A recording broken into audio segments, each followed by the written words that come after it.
Welcome to another episode of the Left of Lansing podcast with Pat Johnston. A progressive insight into Michigan's political and cultural world. And of course, an entertaining podcast designed to shine a light on how to make Michigan's political machine work for the people. Now, from the Left of Lansing headquarters, located in his attic, here's the award-winning Pat Johnston.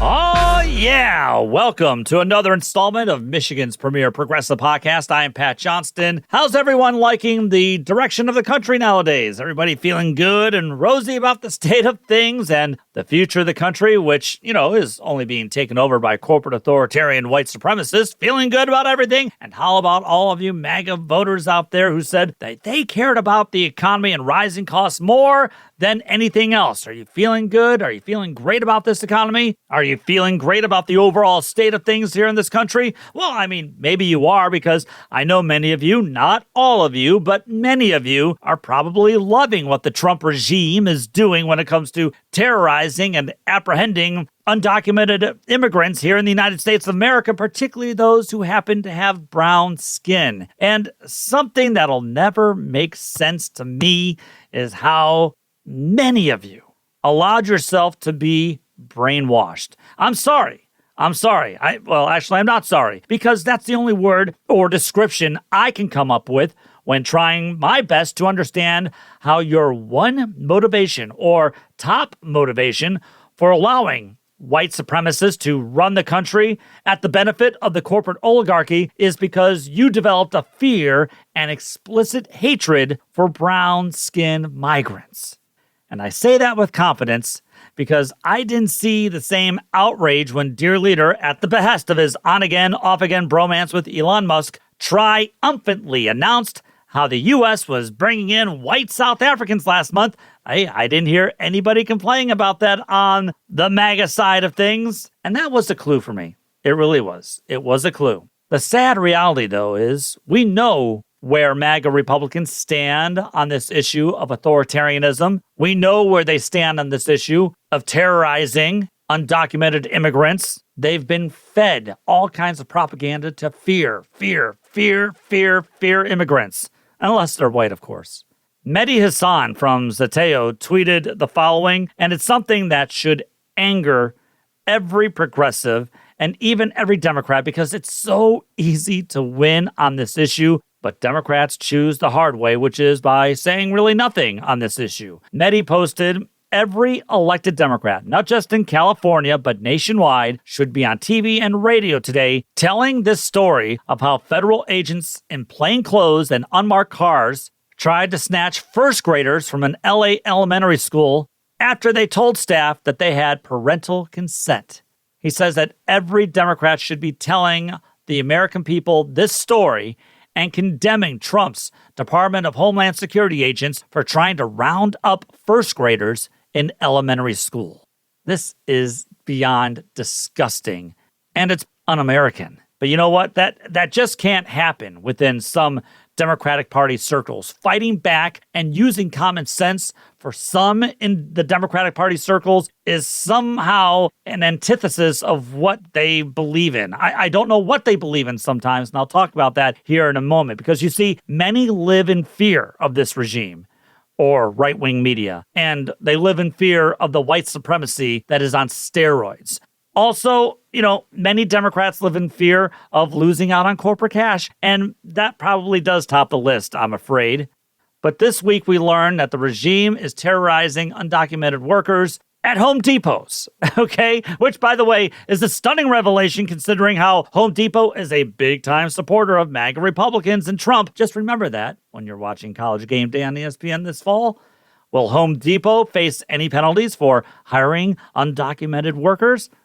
Something tells me no.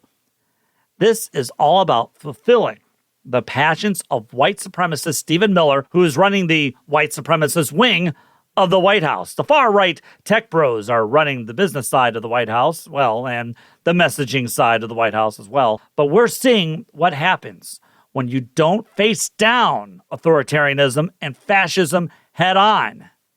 This is what happens when you try to be a mealy-mouth, a mystery centrist out there in the Democratic Party. How does centrism fight back against fascism?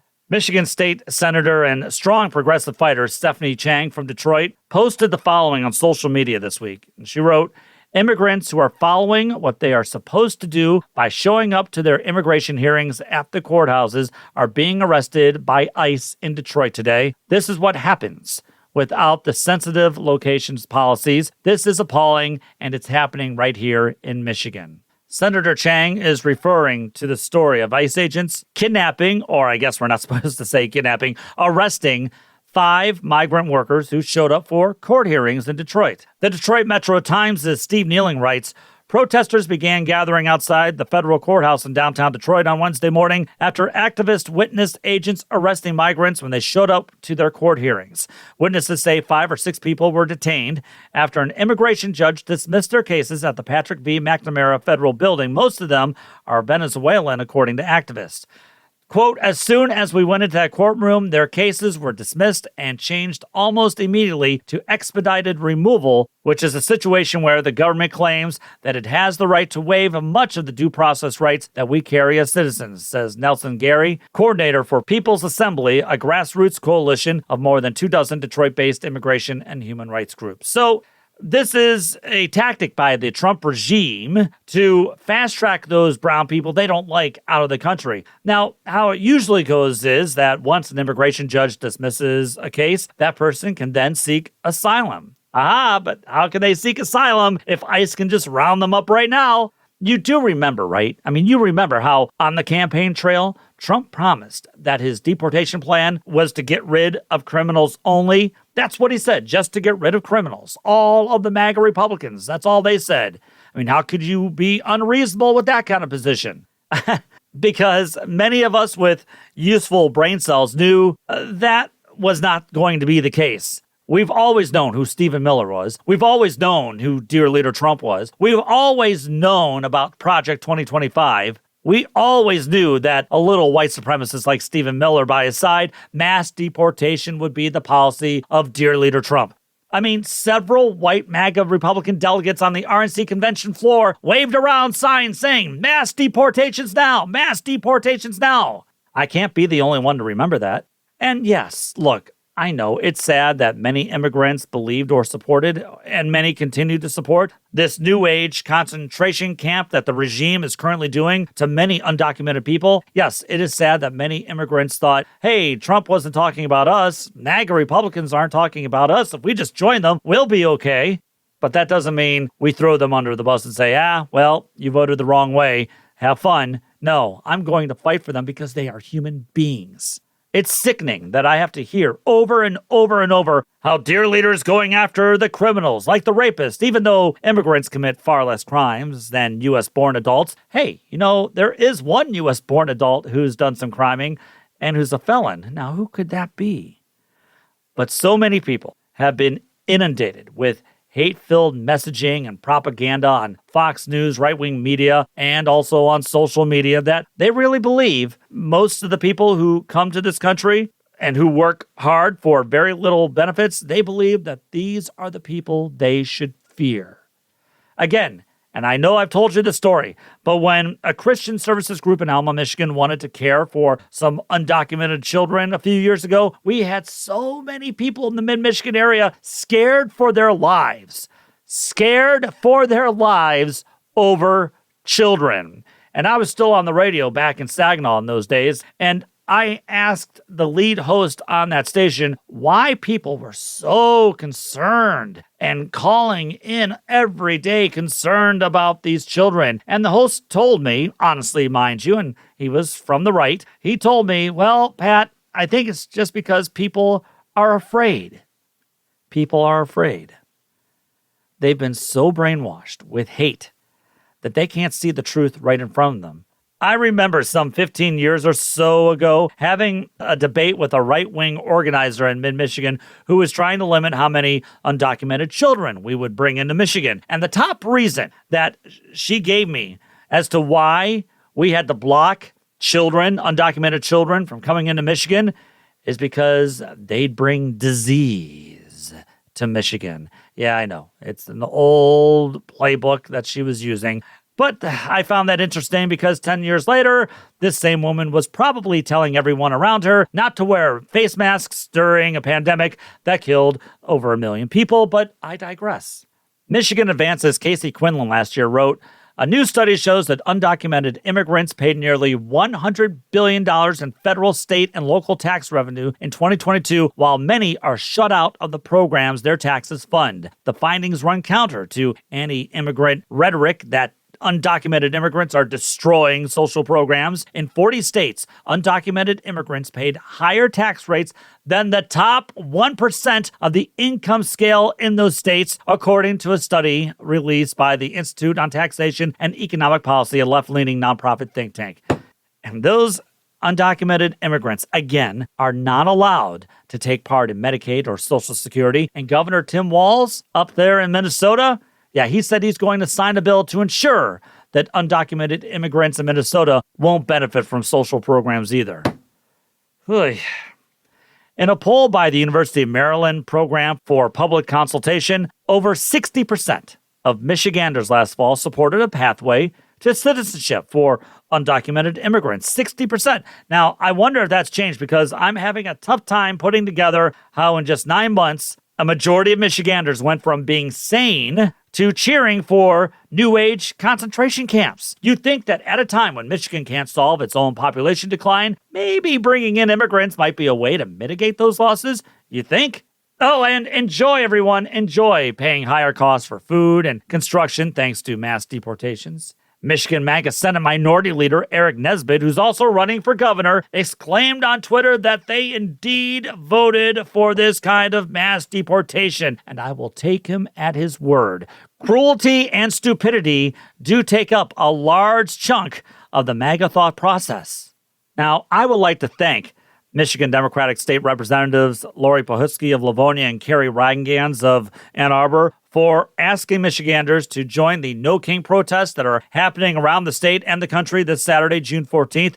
These protests were in response to Dear Leader's North Korean-style-like military parade that's happening in D.C. on his birthday. But now these No King protests will have extra meaning after what his secret white supremacist ICE army is doing to rip apart families and communities across the United States, just as we saw happen in Los Angeles last weekend. And these protests will also be against what he and Stephen Miller really wish for, which is to send in American troops to get violent with American citizens. Nothing says authoritarianism more than that. I'll have more to say on these No King rallies in the next segment, but progressives like Representative Reigans, who will be on the show next week, and Representative Pohutsky, they aren't just standing up and speaking up because it's the right thing to do. They're doing it because it's the only thing to do. I can't believe we're still having to deal with these so-called centrists in the Democratic Party who can't even define what centrism is, who will then tell us that, hey, it's okay. They'll fight the regime on kitchen table issues, and just kitchen table issues alone. But that's the only front they're willing to really battle on. And they'll also tell us that it's impossible to fight Trump, and it's also impossible to fight MAGA Republicans on all fronts. They'll tell you about the impossible all of the time. Progressive writer Oliver Willis on his Substack, Oliver Willis Explains, is exactly correct when he wrote, "We are in an ideological war with the American right. They are attacking everything good and right about America and are trying their damnedest to drag us back to the Stone Age when women, minorities, and LGBTQ people were a subordinate slave class to the whims of wealthy, straight, white men. These things aren't distractions, they are fronts. America fought war on 2 fronts during World War II, taking on the Axis powers in the European and Pacific theaters.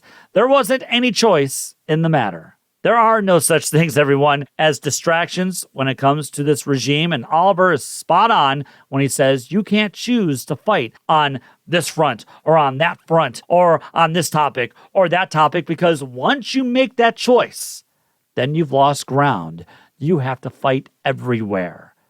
And that's why it is simply unconscionable for so-called centrists like Michigan Democratic Congresswoman Kristen McDonald-Rivet and Haley Stevens, who's running for the U.S. Senate seat here in Michigan, by the way, and also Michigan Democratic Congressman Sri Tandahar, to have voted for a MAGA House Republican bill that expressed gratitude to ICE agents.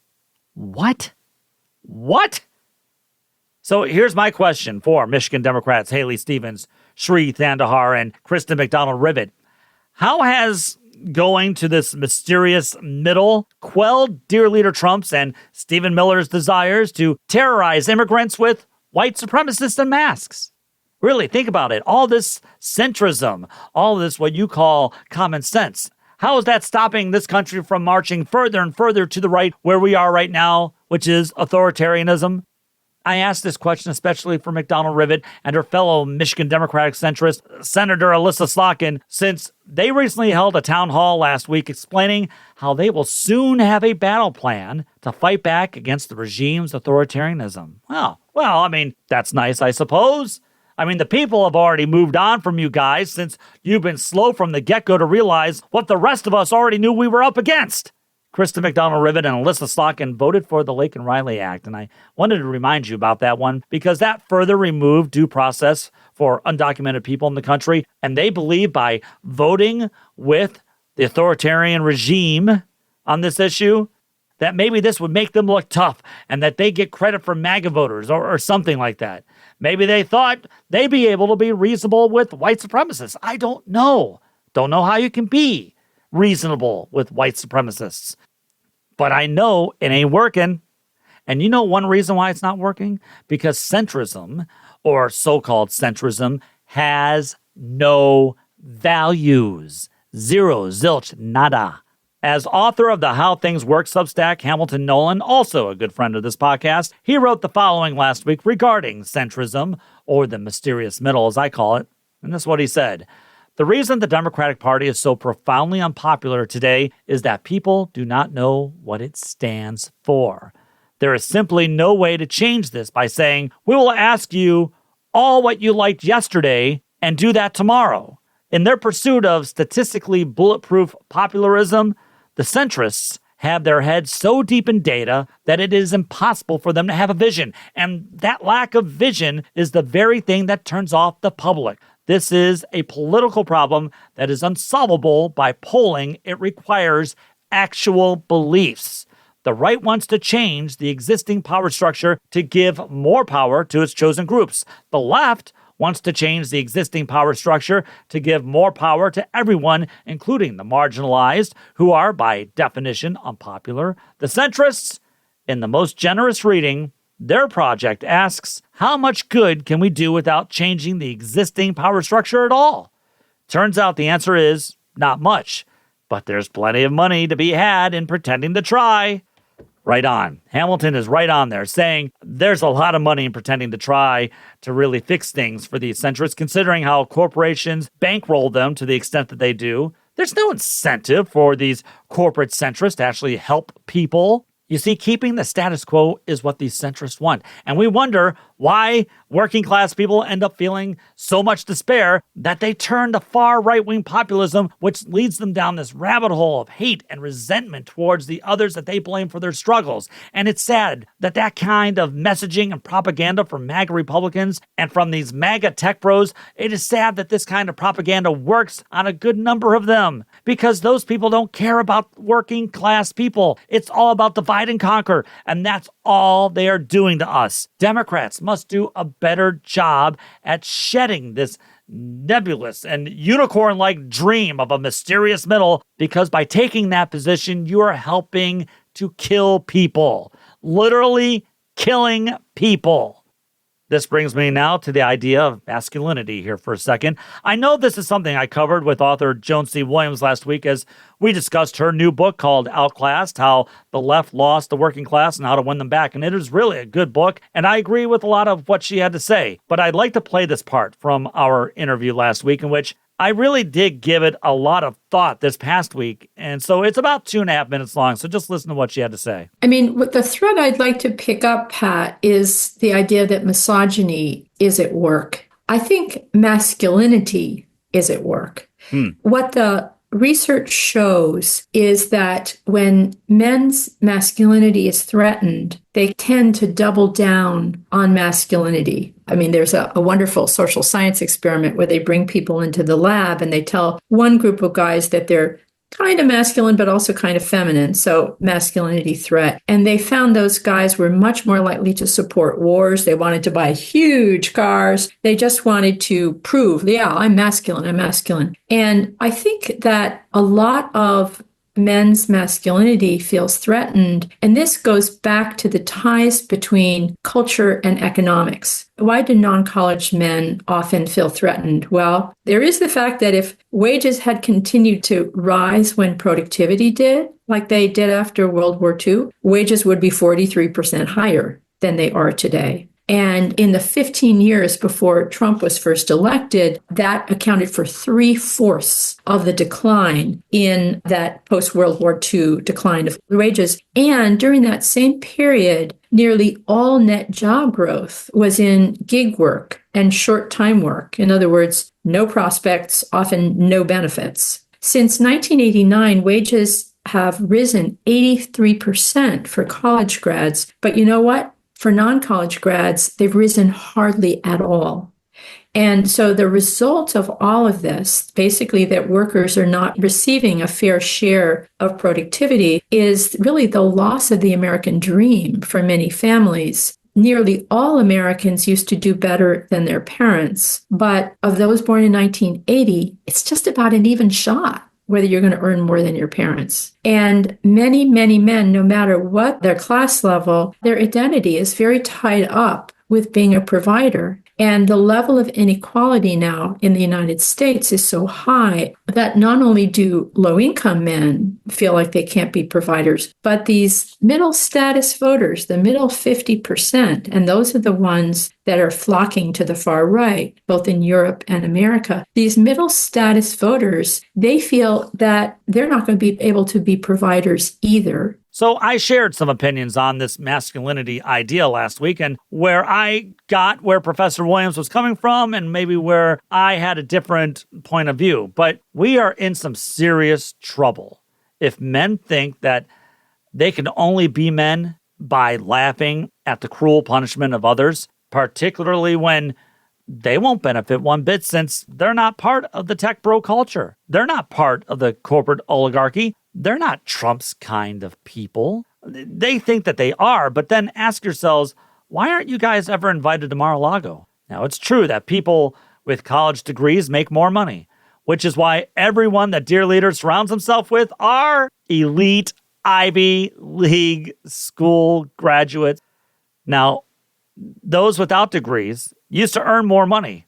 That's true, but now have been losing money thanks to extreme tax cuts for Trump and Elon's crowd, and also thanks to the extreme losses in union representation, which corporate politicians, including Trump, have been pushing for a very, very long time. And of course, as Joan C. Williams and I discussed last week, neoliberal policies like NAFTA and other horrible trade deals left a lot of people and left their towns gone with the wind. But despite all that, being a man isn't about being cruel or belittling those who aren't like you, or believing that a real man is by behaving like a clownish jerk, or a real man is not someone who hides under a face mask while terrorizing families. Being a man is figuring out how you're getting played by these Ivy League million and billionaires who continue to play culture wars to divide all of us. They get richer, you get poorer. They gain more power, you have less. And once men realize this and then join us for a real working class change, then they'll be able to understand that masculinity is about helping all of those around us. The people are indeed fed up. They are. And we have to let them know that MAGA Republicans and these corporate centrists all led us down this path. There's a new path to take. It's a progressive path towards prosperity and inclusion. And it's about making this a more perfect union. You think this regime cares about making this a more perfect union? You think? You're listening to LOL.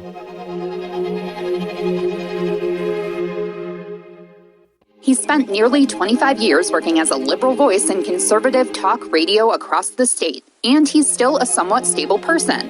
It's the Left of Lansing podcast with Pat Johnston. You can find archives of the podcast, plus Pat's musings on other topics in written form at leftoflansing.com. Left of Lansing archives are available wherever you get your podcasts. And now Left of Lansing is available on YouTube. We'd like to thank Audio Boom for distributing all our episodes so we can share progressive, otherwise known as common sense, values across Michigan and the country. Now, here's Pat Johnston.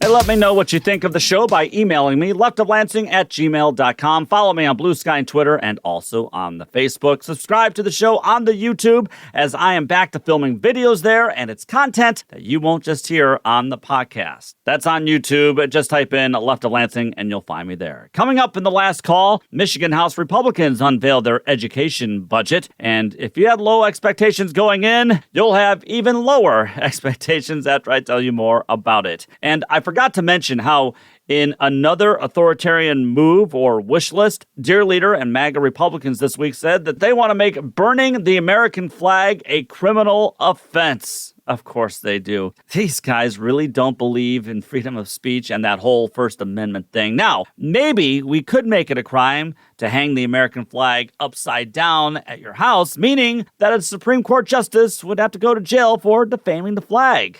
Huh? What do you think about that one? And still, these are also the same people who are fighting to rename certain places with Confederate soldiers' names and who also carry around the Confederate flag. Are you kidding me? What a joke these people really are. But as I said during the last segment, Dear Leader's holding this little parade on Saturday in D.C., but many good Americans are choosing to use their time more productively and wisely. And that's by protesting everything this regime supposedly stands for, which is greed, corruption, white supremacy, the billionaires, the elites, and the corporate class, while trashing the working class. There are rallies set up all across the nation for people to voice and show their dismay and outright refusal to simply sit back while this nation slips further and further into authoritarianism. These rallies are called the No Kings Rally, and there are many places across Michigan where you can find one. And it's a great idea considering how much the American people are quickly jumping ship and even having regrets for backing this regime. A new Quinnipiac poll reveals that 54% of America disapproves of Dear Leader, while just 38% approve. The MAGA murder budget is also doing awful with the American people, as 53% oppose it, while just 27% approve. And now you know why MAGA Republicans in Congress are trying to ram the MAGA murder budget through as fast as possible, and why they refuse to hold any town halls over this bill. But even worse for Dear Leader and the regime, 54% oppose his immigration policies, while 43% approve of them. Now, that's still kind of awful that 43% are so happy at seeing masked white guys going around and ripping families apart, and are also very, very giddy and happy with the regime's concentration camps. But still, it just goes to show that mass deportations were always going to be heavily, heavily unpopular, because maybe as a collective, Americans don't hate immigrants. That's what I believe. And that's why these rallies and these demonstrations are so important, to show the rest of the country and the world that a majority of us are against the direction of the country. Now, I will say this for everyone attending the No Kings rallies: bring your American flags to the rallies, along with signs and everything else. Show MAGA and show everyone that we're the true patriots, in that we stand up for marginalized people, that we stand up for the freaking Constitution of the United States. Now, this isn't a commentary on what happened in L.A. last weekend with some people waving the Mexican flag. That was meant to show solidarity for their heritage, and I have no problem with that. I do have problems with MAGA Republicans criticizing Mexican flags in the L.A. protests. And by the way, that's what a majority of happened there. It was just a protest. But these are the same people. These MAGA Republicans are the same people who fly around Trump flags. In fact, I even drive by some houses with the flagpoles where the Trump flag is above the American flag. And these are also the same people who fly around Confederate flags, and they're calling themselves the true patriots. I mean, these are the same people who carried a Confederate flag when they held an insurrection at the United States Capitol. Confederates, I hate to remind some people, were anti-American. They were the enemy, and they were pro-slavery. No wonder they want to get rid of African-American history at universities and colleges, and also in public schools. Which is why it's so on point and so perfectly illustrates the white supremacist thinking inside the regime, as Dear Leader wants to name bases after Confederate soldiers and generals like Robert E. Lee. These people claim to love America while they celebrate the white supremacists who fought a war against their country because their country was through with slavery. So, you see, we progressives actually believe in the promise of what America can do, while MAGA Republicans believe in authoritarianism and lawlessness. That's why American flags or hats or shirts or what have you should be present at all of these No Kings rallies. It's our government and it's our country, and we're fighting for it too. Don't let these MAGA clowns steal the flag from us, all right? Now, there are all kinds of rallies happening across Michigan, as I said, this Saturday, June 14th. And for instance, our good friends from Traverse Indivisible and Leelanau Indivisible are holding a No Kings rally at the Government Center on Boardman Avenue in Traverse City from noon to 3. As they say, this family-friendly celebration will honor the true spirit of Flag Day by bringing people together, fostering community, and providing a platform for voices to be heard. That's American. That's Americanism right there. Indivisible North Oakland will take part in a rally with other Indivisible groups at the Mill Pond Park Gazebo in Fenton from noon to 1:30 p.m. on Saturday. And there's a rally happening in Ann Arbor from 3 to 4 p.m. on Liberty Avenue. There's one at Clark Park in Detroit from 1 to 4 p.m. Livonia, Bay City, Grand Rapids, Ionia, Novi, Dearborn, Brighton, and Escanaba are all holding rallies. And there's one happening in Lansing on Capitol Avenue beginning at noon. Over 70 cities across Michigan are holding rallies, while Dear Leader spends around, some $50 to $90 million of taxpayer money to pay for his little show. Over 70 cities. That is pretty remarkable, and a lot of this is being done strictly by volunteers. This is grassroots. This is American. Oh, and I have to mention this because my MAGA Michigan State Senator, Roger Hawk, well, he tweeted the following about the rally that's happening in Lansing this Saturday, and he tweeted, "There is an anti-Trump protest scheduled for Lansing on Saturday. I strongly urge Dana Nessel and Governor Whitmer to ensure that there is enough law enforcement present to stop any violence immediately." You see, Roger Hawk is someone who encapsulates exactly what Michigan MAGA Republicans really are all about, and more importantly, what motivates them. And what motivates them is owning libs. He has no solutions for the working class. He has no solutions for the people, and that includes those he represents in mid-Michigan. But Roger Hawk illustrates the hypocrisy since, one, L.A. wasn't burning down despite what his brain vacuum machine known as Fox News told him, and two, like progressive activist and friend of the show Joe Spalding said in response to Roger, don't forget it was MAGA who brought guns into the state capitol back in 2020, and I'll go further, it was MAGA at that rally who brandished Confederate flags. Roger Hawk should consider attending the rally, actually, so he can see how the people are rejecting his authoritarian party, and maybe he'll actually get an understanding of where his constituents are. I'm providing a link to a map where you can find the closest rally near you, and I'm looking at all these rallies in two ways. One, it'll serve as a huge reminder to the regime and MAGA Republicans that the people are angry with authoritarianism, corruption, and the selling out of the working class. But two, it'll serve as a little reminder to some Democrats out there that the people are begging for fighters, and to those who want to remain silent during these times, well, they will be viewed as accomplices to what is going on here when all is said and done. The No Kings rally that is being held this Saturday at a place near you, not only is it a way to join up with other like-minded people, but it's a way to show solidarity in numbers, and it's a way to show that the people want change, progressive change, something drastically different from the present course that we're on.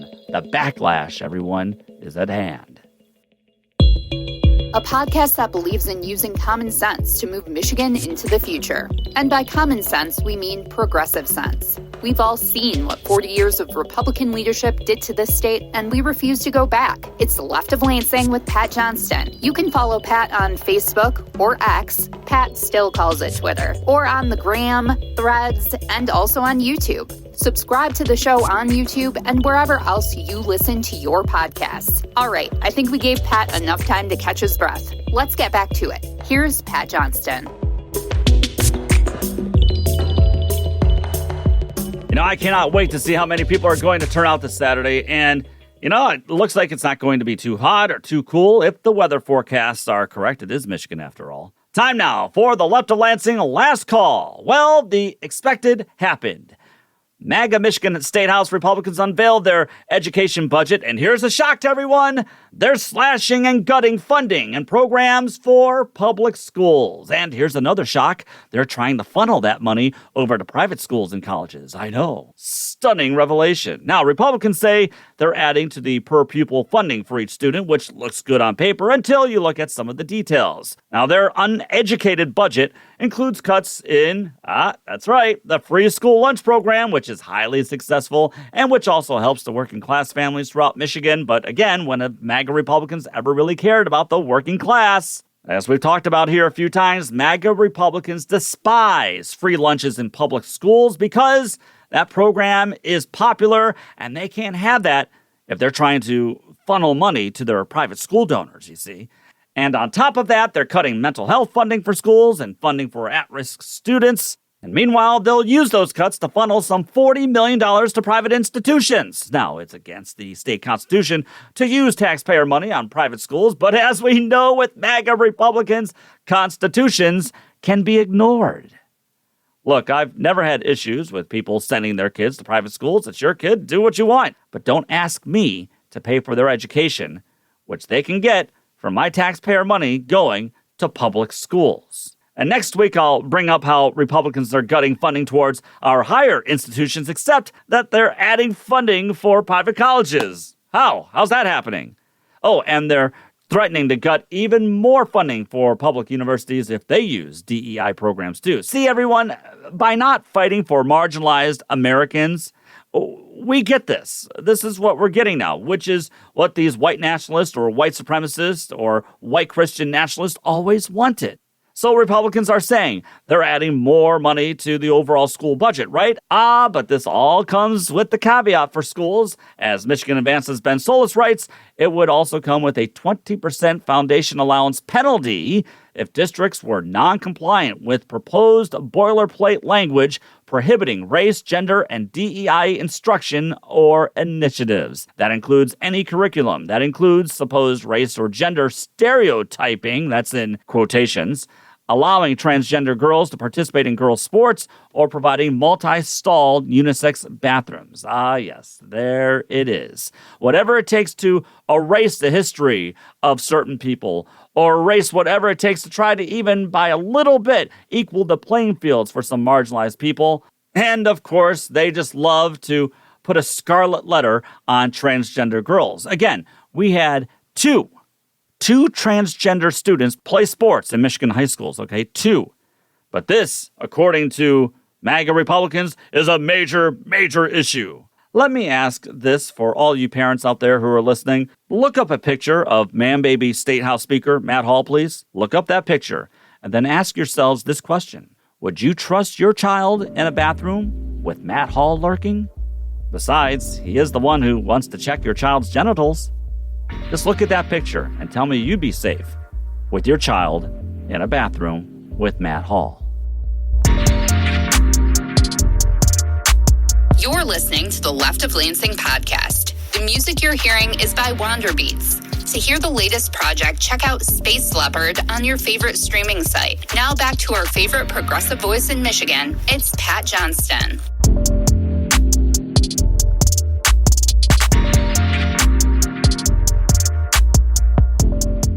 Well, that's going to do it for this edition of the Left of Lansing. I will provide a link so you can check out where the nearest No Kings Rally is taking place, and I hope you'll be able to attend. You'll find it wherever you're catching this podcast and also on my YouTube page. Coming up next week, Progressive Democratic State Representative Carrie Reingans from Ann Arbor will be on, and I wonder if we'll have things to talk about. I'm not sure, but we'll try. And I have to say this, I live by this axiom. It's never consistently warm in Michigan until June 15th, and it appears that'll be the case once again after this weekend, but it still looks like it's going to be nice here this weekend. Be careful at all the rallies on Saturday, and happy Father's Day to all the dads out there, including my dad. Go Tigers, and remember, take the battle to them. Thank you, Michigan.